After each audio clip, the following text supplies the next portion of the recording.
Good afternoon, dear students. Today our teaching subject is geography, जिसका कि नाम है आजकल our environment. उसका है चैप्टर 4 एयर, हवा जिसको हम कहते हैं. ठीक है, ये क्लास 7 के लिए है. हवा क्या है? जो हमारे सारे इर्द गिर्द है, जो हमारी पृथ्वी आवर अर्थ, जो हमारी जमीन के इर्द गिर्द है, वो क्या है सारा, उसको क्या बोलते हैं? एटमॉस्फेयर. क्या बोलते हैं? एटमॉस्फेयर. यह हमारी इसके जमीन के इर्द गिर्द चारों तरफ से फैला हुआ है. आज हम इसी के बारे में पढ़ेंगे. एयर.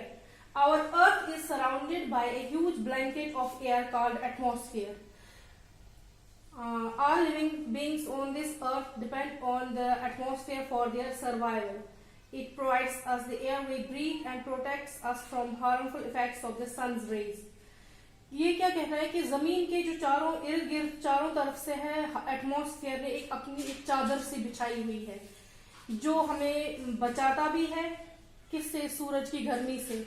सूरज के आपको पता ही होगा, सूरज की रेज निकलती जब है, सूरज जब अपनी रोशनी किरणें छोड़ता है, वो हमारे लिए जरूर फायदेमंद तो है, लेकिन उतनी ही नुकसानदेह भी है.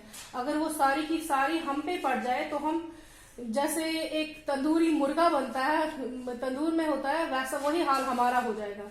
लेकिन उससे जो हमारा बचाव करता है वो एटमॉस्फेयर है हमारा. यही हमारी प्रोटेक्शन भी है. Without this blanket of protection, we would be baked alive by the heat of sun during day and get frozen during night. और हमारी कुल्फी जम जाएगी अगर ये रात को नहीं होगा हमारे पास. रात को इतनी सर्दी होती है, अगर एटमॉस्फेयर नहीं होगा तो हमारी कुल्फी जम जाएगी. So it is this mass of air that has made the temperature on the earth livable. तो यही क्या? ये एटमॉस्फेयर ही है जिसने इस जमीन को जीने लायक बनाया है, इंसानों के लायक बनाया है, या पेड़ पौधों के लायक बनाया है, या जानवरों के लायक बनाया है, जिसमें कि एक जीवन जिया जा सकता है. इसके बाद आता है composition of atmosphere. Composition of atmosphere है कि एटमॉस्फेयर किस किस चीज से बना हुआ है. Composition of atmosphere. Do you know that the air we take in while breathing is actually a mixture of many gases? क्या आप जानते हो जो हम ये हवा लेते हैं, सांस लेते हैं, इसमें बहुत सारे मिक्सचर है. बहुत सारा मिक्सचर क्या मतलब है? मिक्सचर उस चीज को कहते हैं जिसमें बहुत सारी चीजें मिली हुई हो.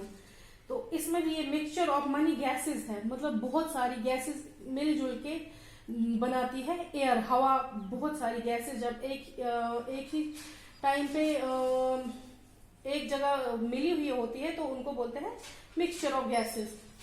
नाइट्रोजन, इसमें से क्या है? नाइट्रोजन है, ऑक्सीजन है, और कार्बन डाइऑक्साइड है, हीलियम है, ओजोन है, आर्गन है और हाइड्रोजन है.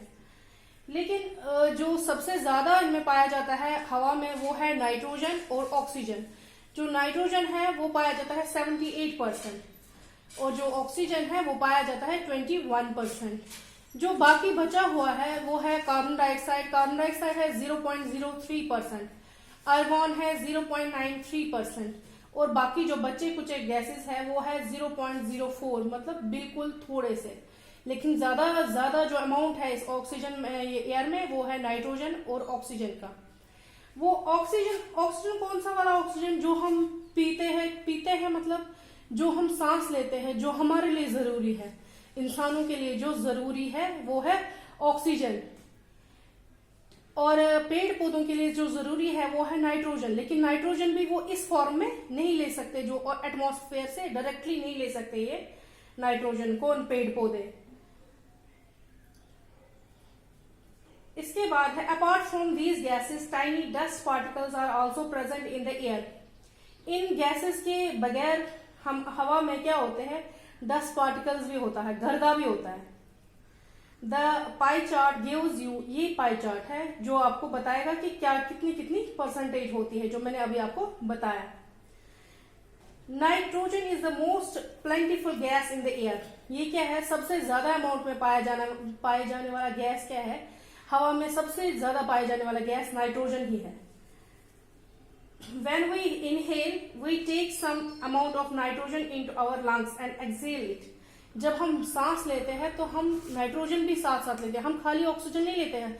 हमने आज तक यही पढ़ा था कि हम जब सांस लेते हैं तो हम ऑक्सीजन लेते हैं अंदर, जब हम छोड़ते हैं तो हम कार्बन डाइऑक्साइड छोड़ते हैं, लेकिन ये पूरी तरह से सच नहीं है। जब हम लेते हैं, हम सांस लेते हैं तो हम एयर लेते हैं, और एयर क्या है? Mixture of money gases. और जब हम छोड़ते हैं तो हम छोड़ते भी एयर ही है, वो भी है मिक्सचर ऑफ मनी गैसेस। लेकिन ये है कि जब हम छोड़ लेते हैं सांस तो हम ऑक्सीजन भी लेते हैं, नाइट्रोजन भी लेते हैं, कार्बन डाइऑक्साइड भी लेते हैं, सारे लेते हैं, लेकिन हम क्या, हमारे लंग्स जो हमारे अंदर मशीनरी है हमारी बॉडी की, वो खाली ऑक्सीजन ही लेती है, और बाकी जो छोड़ती है तो उसमें ऑक्सीजन कम क्वांटिटी में वापस आता है। ऑक्सीजन हम अंदर ही ले लेते हैं, ज्यादा बाहर कार्बन डाइऑक्साइड आ जाता है, नाइट्रोजन आ जाता है, बाकी सारे आ जाते हैं, लेकिन ऑक्सीजन कम आता है बाहर। But plants need nitrogen for their survival, they can not take nitrogen directly from the air. वो जो मैंने पहले ही बताया आपको कि ये प्लांट्स के लिए नाइट्रोजन बहुत जरूरी है, लेकिन ये डायरेक्टली इसको एटमॉस्फेयर से नहीं ले सकते। ये कैसे लेते हैं उसको? एक बैक्टीरिया है राइजोबियम, वो बैक्टीरिया इनकी मदद करता है। Bacteria that live in the soil, जो कहाँ रहता है? जमीन में।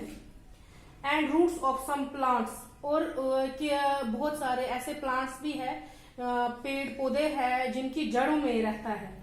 Take nitrogen from the air and change its form so that plants can use it.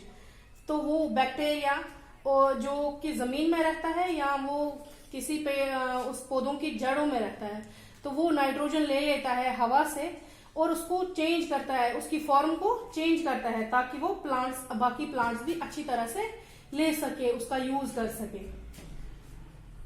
Oxygen is the second most प्लेंटिफुल gas in the air. Oxygen क्या है? ये दूसरे नंबर पे है गैस जो कि एटमॉस्फेयर में दूसरे नंबर पे पाया जाता है ज्यादा क्वांटिटी में। पहले कौन नंबर पे पाया जाता है? नाइट्रोजन 78%, और दूसरे पे पाया जाता है ऑक्सीजन 21%। और जो किसके लिए जरूरी है? Humans and animals take oxygen from the air as they breathe. Green plants produce oxygen during photosynthesis. In this way, oxygen content in the air remains constant.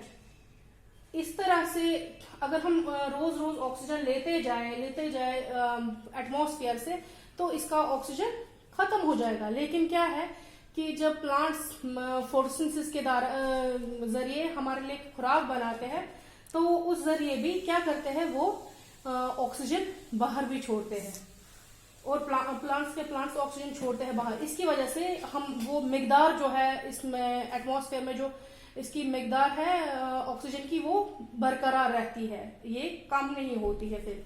लेकिन अगर हम पेड़ों को काटे तो इसका बैलेंस बिगड़ सकता है, इसलिए हमें पेड़ नहीं काटने चाहिए। अब आगे कार्बन डाइऑक्साइड, ये भी एक बहुत ही इंपॉर्टेंट गैस है। Green plants use carbon dioxide to make their food and release oxygen. जो प्लांट्स है वो कार्बन डाइऑक्साइड का इस्तेमाल करते हैं फूड बनाने के लिए, फोटोसिंथेसिस प्रोसेस को पूरी करने के लिए। और ये तभी जब कार्बन डाइऑक्साइड लेते हैं तभी ये ऑक्सीजन छोड़ते हैं। तो जो कि इनके द्वारा छोड़ी हुई ऑक्सीजन इंसानों, जानवरों, बाकी जानवरों के काम में आती है, लेकिन ये तभी हो सकता है जब इनको कार्बन डाइऑक्साइड मिलेगी। The amount of carbon dioxide released by humans or animals seems to be equal to the amount used by the plants, which make a perfect balance. इसी से हमारी प्रकृति का, एटमॉस्फेयर का, हमारी जमीन का बैलेंस बना रहता है। क्यों? हम छोड़ते हैं कार्बन डाइऑक्साइड, प्लांट्स यूज करते हैं, प्लांट्स छोड़ते हैं ऑक्सीजन, हम यूज करते हैं, इससे क्या बैलेंस बना रहता है। बस आज के लिए इतना ही, कल हम और पढ़ेंगे स्ट्रक्चर ऑफ एयर। तब तक के लिए थैंक यू।